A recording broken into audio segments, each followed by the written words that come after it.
Hello and welcome to my first video on this channel. It's going to be about this car right here. It's my 325i 2002 BMW with a 5-speed manual. First thing I do want to note is that I've done a lot of work to this car.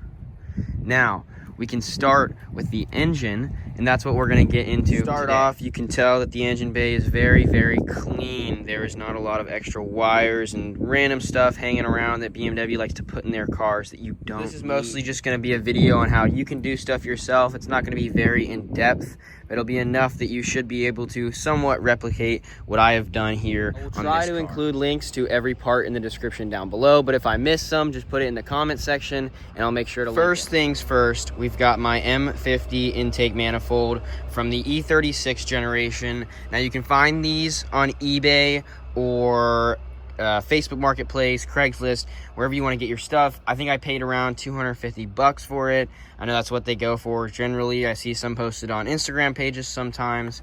So in order to do this swap, you only need to do a couple things, and what it does is it increases your torque and power from 4K RPM up, but you do lose your low end. So this is good if you have a car that you want to keep in that high end all the time, you know, if you're building a drift car or a race car. But if you're looking for, you know, quick off the line power, doing this swap is not going to be what's right for you. So to start off, I had to sawzall off the original connectors off the fuel rail. You can see right there, they are no longer there. Then I had to go and buy an adapter plate because the M54 throttle body does not fit directly onto the M50 intake manifold.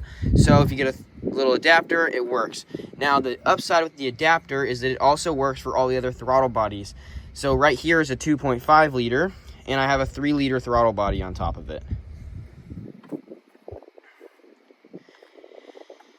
The next thing that I went ahead and did with this swap is, let's see if I can get it, but down here, maybe if it'll focus, you can see that kind of silver bit right there.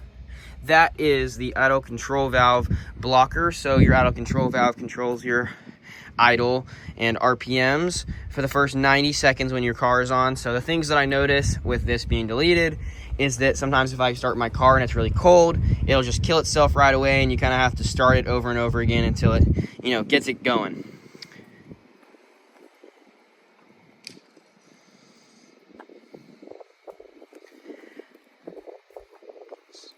Couple more things to note when you're doing the M50 intake manifold swap is that your brake hose thing is going to attach directly right where it did before into your other intake manifold. And the next thing you might be wondering is the CCV system. Now the CCV system is used when you have the original M54 manifold on this, but with my swap you do not need it, and you just use a oil catch can. The way that I set up my oil catch can is, it is from Amazon, and it came with custom hose fittings or normal, whatever. This one is 1/4 of an inch. And this one is, it should be 1/2. Yeah, I think this is a 1/2 inch. And then the original CCV system that the car uses, the BMW uses, is 5/8. So you have to go ahead and get an adapter nozzle fitting. So it goes from 5/8 to 1/2 inch. And then I have it going to the 1/4 of an inch, which attaches to the intake manifold. So that's how I did my catch can system. People do it a little bit differently. They make kits that are around 200 bucks. But this only cost me around 50 altogether with all the hose fittings and everything. And honestly, I think it's cooler to do it yourself. On the other end of the intake manifold, we've got my throttle body, which is the 3 liter, which I already said. And then it goes out custom hose. I ordered off Amazon, and then some fittings from AutoZone. Still got the MAF sensor right there. And I'm reusing the K&N heat shield that I got from the K&N air filter, which those don't work. It's just going to be a hot air intake. You know, it's going to be hotter than the stock intake. Do not change your intake unless you intend to do it like how I did.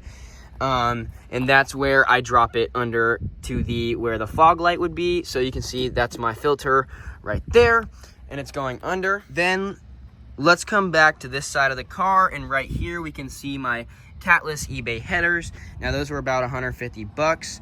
And then I do have the windshield washer fluid deleted because I think it looks prettier. And then right there you can see my secondary air pump delete. So I just got rid of it because you don't need all that extra stuff when your car isn't really a daily driver car. You don't need that. And it gets rid of the room for failure. All right, now we're gonna go ahead and look at the cooling system, the big failure point on these cars. Now the engines are super reliable. I will stand on that. But the cooling system, not so much. So I've gone and redid every single coolant hose, and I also went ahead and changed it to a full aluminum CSF 3-core radiator. Now I did run into some problems with this, and it is because this radiator sits a little bit further forward than the stock one. So it causes the fans to hit the belt and your reservoir to also hit the belt. So I've gone through about 3 reservoirs now, and that's why there's a little bit of residue right there, is because it hits the belts, wears through your reservoir, and then your whole coolant system just leaks out in the high school parking lot. I'm speaking from experience. So to avoid that, you have to get these red bushings. Now I can link them down below. I'm pretty sure they're either from Duralast, or honestly, I don't even know. I'm just gonna link them down below. But you just gotta put them on if you do the radiator swap. And the radiator definitely does help, because now I'm ready for boost or anything, and I'm not gonna need to upgrade my radiator anytime later. Now let's move on to the suspension and the wheels and all that kind of stuff about this car. So to start off, obviously you can see we have a strut support bar, and this is because I have BC Racing coils. Okay, I get it, guys, these are only for show cars, but whatever, I was on a budget. I could not afford KWs or Öhlins, so we're running BCs. Now these are nice because you get the adjustable dampener, you get the pre-installed camber plate, and so you get a little bit of play, a little bit of toy. Now you can see, let's look right here. Obviously there's some camber on these wheels, and this is enough if you're just running like a track car, fun like car to drive down some roads. You know, these are great. I have them on the stock lowered height, and the dampening has been messed with. I can't really remember what I've done to it, but it is set up for driving these roads out here, Lime Creek Road, if you know where that is. Then moving to my brake setup, I have 330i big brake swap on here. So we got flat rotors with some upgraded pads, painted calipers, and the whole assembly is from a 330, and I'll get more into that later. All right, my phone overheated, so I'm back here again, and let's take another look. And these, what I was gonna say, are some Hankook RS4s. I got recommended to these by somebody who works on E46s a lot and takes them to the track.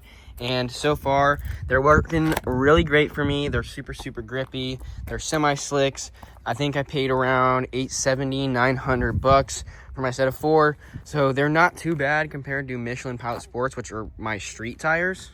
So honestly, I like them a lot. And then moving to the back of the car, we can see that I also have apexes back here. I forgot to mention before, but these are 17 by 9, and I run a squared setup. So I do have 15mm spacers on the front, because if you do not use spacers on the front, the wheels will hit, oh, somebody over there. The wheels will hit the suspension, the struts. So then your wheels will be all messed up. But moving to the back, we have drilled and slotted rotors. Now, potentially in the future, I'm going to do flats because I don't really need the drilled or slotted. It's kind of just give me less brakes. But painted calipers again, and same tires. But what I was going to say is that to do the 330 swap onto a 325, you have to, you can't really see it, but you have to change the diff flange, the axles, and the trailing arms in the rear. So it's not as easy as you might think, but honestly, I think it is worth the ordeal, because for my car, I had some rotating sounds in the rear when I would take a corner, and by doing this, it actually made the sounds all disappear, and so my car runs and drives a lot better now. And it only cost me about $550 for all the parts off of a guy who had a used car that he just wanted to part out.